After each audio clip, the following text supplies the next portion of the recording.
para sa lahat ng 4-piece beneficiary.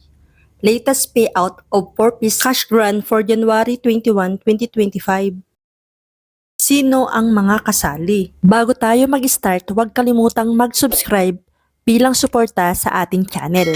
Simulan na natin. Ayon sa Land Bank Client Advisory for 4-piece, ang payout ng cash grants para sa mga beneficiaries ng Conditional Cash Transfer Program or Pantawid Pamilyang Pilipino Program or 4-piece ng DSWD ay naka-schedule sa Martes, January 21, 2025 via ATM withdrawals sa mga piling Land Bank Servicing branches. Ito ang payroll schedule ng mga region. Payroll category P2 2023 RCCT1 CVS regular for initial regular. Ang region na kasali dito ay Region 2, 3, 4A, 5, 6, 7, 8, 9, 10, 11, 13, NCR or National Capital Region.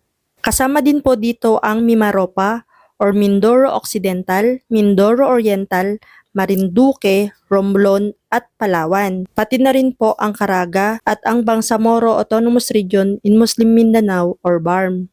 At ang huling payroll category ay ang P2 2023 Additional 4-piece L3 HHS 1 CVS Regular.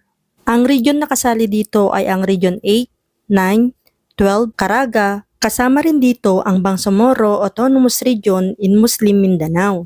Paalala lamang po na ang nabanggit na payroll category at region lamang po ang makakatanggap ng cash grant. Sa mga hindi po nabanggit, manatili lamang po tayo mag-abang kung kailan ulit ang schedule ng payout ng cash grant for 4-piece. Ipopost ko po sa aking channel once na may bagong updates. Kaya huwag kalimutang isubscribe ang aking channel at i-click na rin po ang all bell notification para every time na mag-upload ako ng bagong video ay ma-notify po kayo ni YouTube. Maraming salamat! Bye!